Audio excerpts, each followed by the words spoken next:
America मजीद अपने जो फौजी एसेट्स हैं, मजीद अपने जो फौजी हैं वो इस रीजन में भेज रहा है। कम से कम बताया यह जा रहा है कि जापान से 2500 जो अमरीकी मरीन्स हैं वो इस रीजन में पहुंच रहे हैं।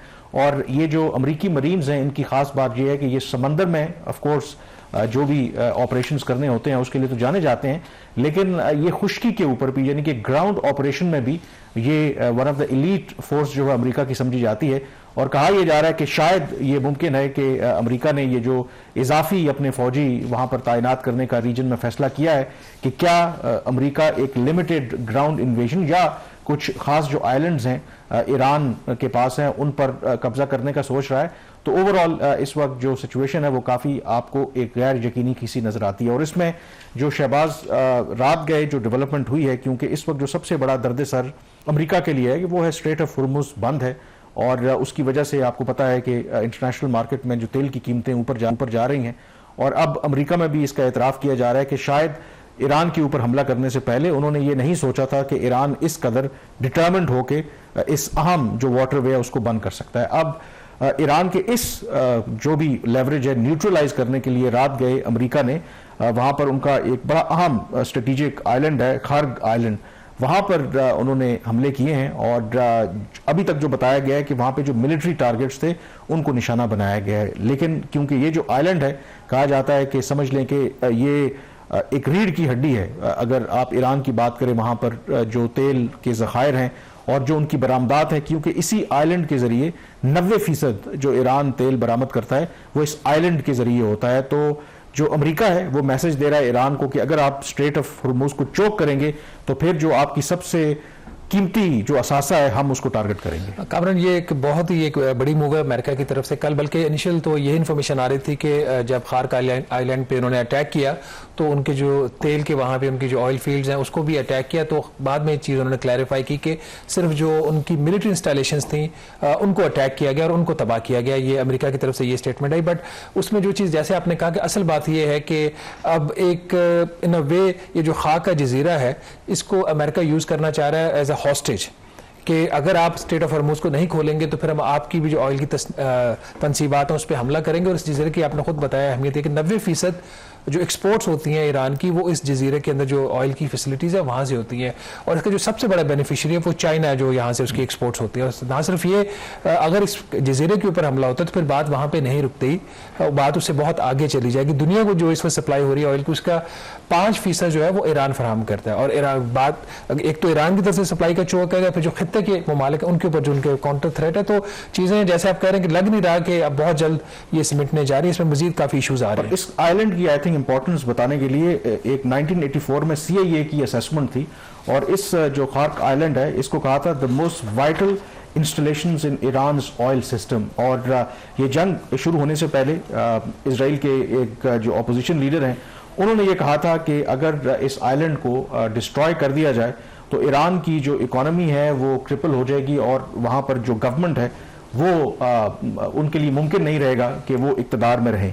और इसकी जो स्टोरेज कैपेसिटी है बताया जाता है कि 30 मिलियन बैरल्स है और करंट जो स्टोरेज है वहाँ पर वो 18 मिलियन बैरल्स है। और जो सबसे बड़ा जो ईरान का ऑयल कॉम्प्लेक्स है जो इस आइलैंड से कोई 75 किलोमीटर दूर है, तो वहीं से जो तेल वो एक्सट्रैक्ट करके यहीं पे वो स्टोर करते हैं। तो ये आप अंदाजा कर सकते हैं कि और अदरवाइज भी बताया जाता है कि यहाँ पे एक ये नो गो एरिया है, यानी कि इसकी जो सिक्योरिटी है वो बहुत इंटेंस है, क्योंकि जैसे इसकी इंपॉर्टेंस का आप अंदाजा लगा सकते हैं।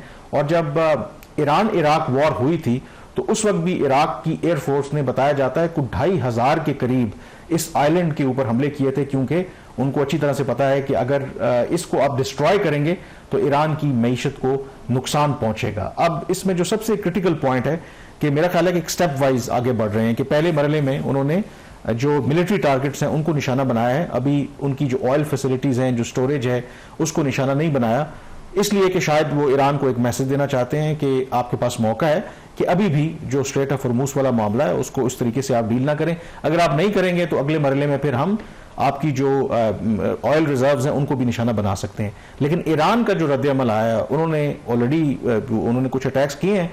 उन्होंने कहा कि अगर आप हमारे एनर्जी के इंफ्रास्ट्रक्चर को टारगेट करेंगे तो एज अ रिजल्ट जो पूरे रीजन के अंदर आपको पता है कि गल्फ तो इज ऑयल रिच जो ये रीजन है, तो हम फिर तमाम जो रीजन के अंदर ऑयल रिफाइनरीज हैं, गैस के जो ज़खायर हैं, स्टोरेज कैपेसिटीज़ हैं, उनको भी निशाना बनाएंगे। और ये तो फिर मेरे ख्याल में मामला बड़ा सीरियस हो जाएगा। ऑलरेडी इस अनसर्टेनिटी की वजह से हम गैस और तेल की कीमतें आसमान से बातें कर रहे हैं। कामरान, जो तेल की कीमत, खुदनी तेल की कीमत, सॉरी खुद नहीं कह रहे हैं, जो इनका क्रूड ऑयल है उसकी कीमत $103 फी बैरल पे ऑलरेडी हो चुकी है। इस वक्त दुनिया के अंदर बिल्कुल एक अनसर्टन सिचुएशन है। सुबह कुछ और स्टेटमेंट आती है तो मार्केट मूव करती है, शाम को दूसरी स्टेटमेंट से मार्केट दूसरी साइड पर चली जाती है।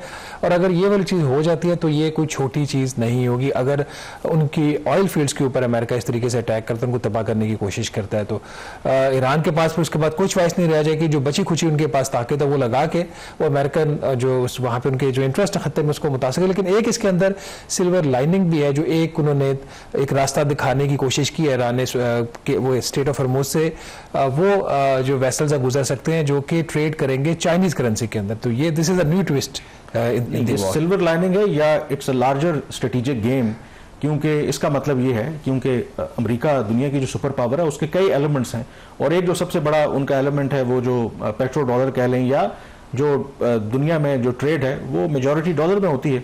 और आज अगर डॉलर की वैल्यू कम हो जाए या बाकी करेंसीज में भी तिजारत होना शुरू हो जाए तो जो अमेरिका का जो सबसे बड़ा खतरनाक इकोनॉमिक वेपन है वो तो डाइल्यूट हो जाएगा। तो कुछ लोगों का ख्याल है कि शायद क्योंकि एक बात तो कही जा रही है कि इसमें रशिया और चाइना बराह रास्त इन्वॉल्व नहीं है, लेकिन कुछ लोगों का ख्याल है कि कहीं ना कहीं रशिया और चाइना, क्योंकि एक इंटरप्रिटेशन ये है कि बेसिकली ये जंग अमेरिका और ईरान के दरमियान नहीं, ये एक तरफ अमेरिका इसराइल है, दूसरी तरफ अमेरिका और रशिया और चाइना है जो खामोशी से ईरान को सपोर्ट कर रहे हैं। तो अगर फर्ज करें कि ये वाकई एक उन्होंने वे आउट दिया, और देखें तेल एक ऐसी चीज़ है उसके बगैर तो आपका मुल्क नहीं चल सकता। इनफैक्ट जो कई यूरोपियन कंट्रीज में खबर पड़ रहा था, फ्रांस और इटली जो हैं वो भी ईरान से सेपरेटली निगोशिएट कर रहे हैं कि आप हमारे शिप्स को इजाजत दें, कोई हमारे से डील कर लें। तो इसका मतलब है कि हर मुल्क अपने इंटरेस्ट प्रोटेक्ट करने के लिए अब जो भी उसने निगोशिएट करना है ईरान के साथ कर रहा है।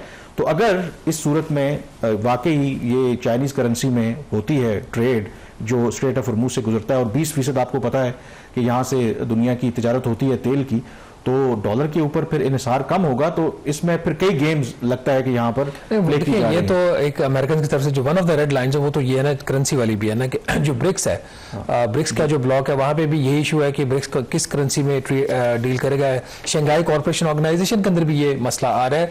तो अगर Iran for the time being, जैसे अमेरिका ने अभी अलाउ किया है कि रशिया से तेल खरीदा जा सकता है ताकि जो सप्लाईज है वो समहाउ वो कंटिन्यू रहे, वो डिसरप्शन उस ग्रेटर स्केल के ऊपर ना आए। तो अगर अमेरिका थोड़ा सा कंप्रोमाइज कर सकता है तो ये भी silver lining in a sense हो सकती है कि बहुत सारे ऐसी कंट्रीज हैं जो कहेंगे ठीक है हम डॉलर में पे नहीं करते, आप हमारे जहाज़ों को आने दें, वो अल्टरनेट करेंसी में चले जाएंगे। तो that could be one thing जिसका हो सकता है। लेकिन जिस तरीके से एस्केलेशन हो रही है ये चीज़ें बहुत पीछे रह जाती हैं कि करेंसी कौन सी होगी, क्या उसको रिलीफ देंगे। इतनी अनसर्टन सिचुएशन हो गई है कि इसके बारे में कोई भी प्रिडिक्शन अगले 24 घंटे के बारे में भी नहीं की जा सकती।